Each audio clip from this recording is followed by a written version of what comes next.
സുഹൃത്തുക്കളെ, എല്ലാവർക്കും നമസ്കാരം. ഇന്ന് ഓൺലൈൻ ഷോപ്പിംഗ് വളരെ വ്യാപകമായി നടത്തിക്കൊണ്ടിരിക്കുന്ന ഒരു കാലമാണ്. വലിയ വലിയ ഓഫറുകളും ഡിസ്കൗണ്ടുകളും പത്രമാധ്യമങ്ങളിലൂടെയും മറ്റു ചാനലുകളിലൂടെയും നമുക്ക് ലഭ്യമായിക്കൊണ്ടിരിക്കുകയാണ്. ഇതേ മേഖലയിൽ തന്നെ ഒട്ടനവധി ചതിക്കുഴികളും നമ്മെ കാത്തിരിക്കുന്നുണ്ട്. ഓൺലൈൻ ഷോപ്പിങ്ങിൽ നമ്മൾ ശ്രദ്ധിക്കേണ്ട ചില കാര്യങ്ങളെക്കുറിച്ചാണ് ഇന്നത്തെ വീഡിയോ. നമുക്കൊരു വസ്തു ആവശ്യമുണ്ടെങ്കിൽ നമുക്ക് വാങ്ങാവുന്നതാണ്. ഒന്നാമതായി നമ്മൾ ശ്രദ്ധിക്കേണ്ട കാര്യം ഓഫറുകൾക്കും ഡിസ്കൗണ്ടുകൾക്കും പിന്നിൽ പോവാതിരിക്കുക എന്നതാണ്. ആവശ്യമുള്ള വസ്തുക്കൾ മാത്രം വാങ്ങുക. എനിക്കൊരു TV ആവശ്യമുണ്ട്, എന്നാൽ ആ TVയുടെ പ്രൈസ് നമുക്ക് സാധാരണ ഷോപ്പുകളിൽ വില ചോദിക്കുകയും അതേ വസ്തുവിൻ്റെ വില ഓൺലൈനിൽ നോക്കുകയും ഒന്ന് കമ്പയർ ചെയ്ത് ഏതിലാണോ കുറവ്, ഡെലിവറി ചാർജ് അടക്കം ഏതിലാണോ കുറവ് എന്ന് നോക്കിയതിന് ശേഷം മാത്രം ഓൺലൈൻ ഷോപ്പിംഗ് നടത്തുക. നമുക്ക് ആവശ്യമുള്ള വസ്തുക്കളാകണം നമ്മൾ ഓൺലൈൻ ഷോപ്പിങ്ങിൽ നടത്തേണ്ടത്.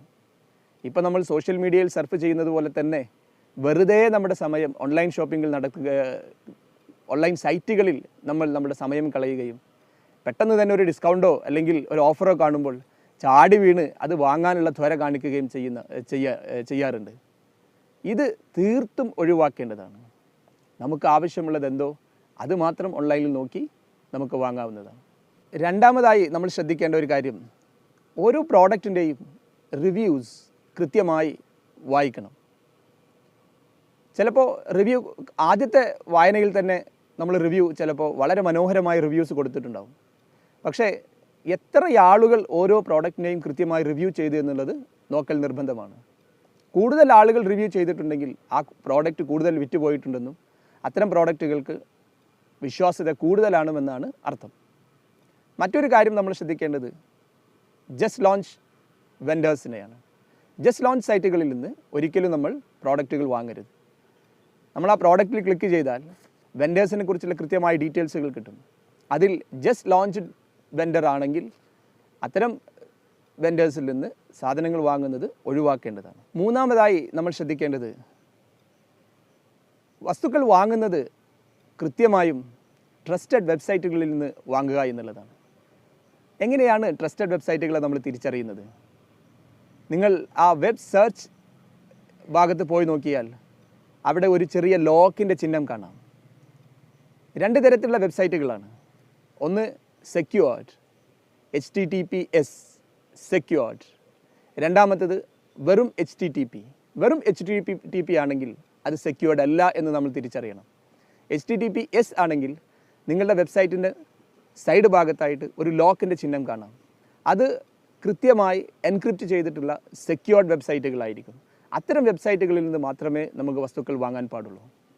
മറ്റൊരു കാര്യം നമ്മൾ ശ്രദ്ധിക്കേണ്ടത് കോമൺ വൈഫൈ ഫെസിലിറ്റിയിൽ നിന്ന് നമ്മൾ ഒരിക്കലും നമ്മുടെ ഫ്ലിപ്കാർട്ടോ ആമസോണോ ലോഗിൻ ചെയ്യരുത്.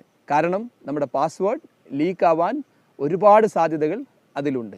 ചില വെബ്സൈറ്റുകളെ നമ്മൾ ശ്രദ്ധിച്ചാൽ ഒരുപാട് ഡിസ്കൗണ്ടുകൾ, 70% ഡിസ്കൗണ്ട്, 90% ഡിസ്കൗണ്ട്, അത്തരം വെബ്സൈറ്റുകളെ വിശ്വസിക്കാതിരിക്കുന്നതാണ് നല്ലത്. മറ്റു ചില വെബ്സൈറ്റുകളുണ്ട് അനാവശ്യമായ ഇൻഫർമേഷൻസ് ചോദിക്കുന്ന വെബ്സൈറ്റുകൾ. അത്തരം വെബ്സൈറ്റുകളിൽ നിന്നും പർച്ചേസ് ചെയ്യുന്നത് ഒഴിവാക്കേണ്ടതാണ്. നിങ്ങൾ സാധാരണയായി ലോഗിൻ ഐഡിയും പാസ്വേഡും ഉണ്ടാക്കുമ്പോൾ ട്രസ്റ്റഡ് വെബ്സൈറ്റുകളിൽ മാത്രം, അതും സ്ഥിരമായി നിങ്ങൾ സാധനങ്ങൾ പർച്ചേസ് ചെയ്യുന്നുവെങ്കിൽ മാത്രമേ ലോഗിൻ ഐഡിയും പാസ്വേഡും ഉണ്ടാക്കാൻ പാടുള്ളൂ. അല്ലാത്ത വെബ്സൈറ്റുകളിൽ നിന്ന് ഒരു നിലക്കും ലോഗിൻ ഐഡിയും പാസ്വേഡും ഉണ്ടാക്കാൻ പാടില്ല. നമുക്ക് പേയ്മെൻറ്റിൻ്റെ കാര്യത്തിലേക്ക് വരാം. ഓൺലൈൻ ഷോപ്പിങ്ങിൽ നമുക്ക് എങ്ങനെയൊക്കെയാണ് പേയ്മെൻറ്റ് നടത്താൻ പറ്റുന്നത്? ഒരിക്കലും നിങ്ങളുടെ ഡെബിറ്റ് കാർഡ് ഉപയോഗിച്ച് പേയ്മെൻറ്റ് നടത്തരുത്. നിങ്ങൾക്ക് ഒന്നുകിൽ ക്രെഡിറ്റ് കാർഡ് ഉപയോഗിക്കാം, അതല്ലെങ്കിൽ ക്യാഷ് ഓൺ ഡെലിവറി ഉപയോഗിക്കാം. ഈ രണ്ട് സർവീസുകളാണ് ഏറ്റവും സെക്യൂർഡ് ആയിട്ടുള്ള പേയ്മെൻറ്റ് മെത്തേഡുകൾ. കാരണം ഡെബിറ്റ് കാർഡുകൾ നിങ്ങളുടെ പൈസയാണ്. അത് നഷ്ടപ്പെട്ടാൽ, അതിൻ്റെ പാസ്വേഡ് നഷ്ടപ്പെട്ടാൽ, അതിൻ്റെ ഇൻഫർമേഷൻസ് നഷ്ടപ്പെട്ടാൽ നിങ്ങൾക്ക് തന്നെയാണ് നഷ്ടം. പക്ഷേ ക്രെഡിറ്റ് കാർഡുകളാകുമ്പോൾ ചിലപ്പോൾ ഇൻഷുറൻസുകൾ ഉണ്ടാവാം, അത് ബാങ്കിൻ്റെ പൈസയാണ്. അതുകൊണ്ട് ഏറ്റവും സേഫ് ആയിട്ടുള്ളത് ക്രെഡിറ്റ് കാർഡുകളാണ്. അല്ലെങ്കിൽ നമുക്ക് ക്യാഷ് ഓൺ ഡെലിവറി ഓപ്റ്റ് ചെയ്യാവുന്നതാണ്. സാധാരണയായി ചിലപ്പോൾ ഒരു തേർഡ് പാർട്ടി ഗേറ്റ് വേയിലേക്ക് ഡയറക്റ്റ് ചെയ്യുന്നതായി ചിലപ്പോൾ നമ്മൾ ശ്രദ്ധിച്ചിട്ടുണ്ടാകും. അങ്ങനെ തേർഡ് പാർട്ടി വെബ്സൈറ്റുകളിലേക്ക് പേയ്മെൻറ്റ് ഗേറ്റ് വേ പോവുകയാണെങ്കിൽ ഒരു കാരണവശാലും പേയ്മെൻറ്റ് ചെയ്യരുത്. നിങ്ങൾ ആമസോണിലാണെങ്കിലും ഫ്ലിപ്കാർട്ടിലാണെങ്കിലും വളരെ സാധാരണയായി അവരുപയോഗിക്കുന്ന ഗേറ്റ് വേ നമുക്കറിയാവുന്നതാണ്. അതല്ലാത്ത ഗേറ്റ് വേയിലേക്ക് നിങ്ങളുടെ പേയ്മെൻറ്റ് ഡയറക്റ്റ് ചെയ്യുകയാണെങ്കിൽ അവിടെ തന്നെ നമുക്ക് പേയ്മെൻറ്റ് നിർത്തിവെക്കാവുന്നതാണ്. മറ്റൊരു കാര്യം നമ്മൾ ശ്രദ്ധിക്കേണ്ടത്, നമ്മുടെ മൊബൈൽ ഫോൺ ഓൺലൈൻ പർച്ചേസിങ്ങിന് ഒഴിവാക്കുന്നതാണ് നല്ലത്. കാരണം സാധാരണയായി നമ്മൾ നമ്പറുകളും നമ്മുടെ പാസ്വേഡ്, ഇമെയിൽ ID പോലുള്ള ഡീറ്റെയിൽസുകളൊക്കെ ചിലപ്പോൾ നമ്മൾ നമ്മുടെ മൊബൈൽ ഫോണുകളിൽ സേവ് ചെയ്യാറുണ്ട്. ഓൺലൈൻ സൈറ്റുകളിൽ ചോർന്നു കഴിഞ്ഞാൽ, മൊബൈൽ ഫോണുകൾ ഹാക്ക് ചെയ്യപ്പെട്ട് കഴിഞ്ഞാൽ എല്ലാ വിവരങ്ങളും നഷ്ടപ്പെടാനുള്ള സാധ്യതയുണ്ട്. അതുകൊണ്ട് ഓൺലൈൻ സൈറ്റുകളിൽ നമ്മൾ ലോഗിൻ ചെയ്യുന്നത് ഒന്നുകിൽ നമ്മുടെ പേഴ്സണൽ കമ്പ്യൂട്ടറുകളിൽ നിന്നോ അല്ലെങ്കിൽ ഒരു ലാപ്ടോപ്പിൽ നിന്നോ നമുക്ക് ചെയ്യാവുന്നതാണ്. സുഹൃത്തുക്കളെ, അനാവശ്യമായ ഓഫറുകളിൽ വീഴാതെ ആവശ്യമുള്ള വസ്തുക്കൾ മാത്രം വാങ്ങുകയും ആവശ്യമുള്ള ഇൻഫർമേഷൻസ് മാത്രം കൊടുക്കുകയും ചെയ്ത് നമുക്ക് ഓൺലൈൻ പർച്ചേസ് വളരെ ലാഭകരമായി നടത്താവുന്നതാണ്. നിങ്ങൾക്ക് ഈ വീഡിയോ ഇഷ്ടപ്പെട്ടാൽ ഷെയർ ചെയ്യുക, ലൈക്ക് ചെയ്യുക, ചാനൽ സബ്സ്ക്രൈബ് ചെയ്യുക.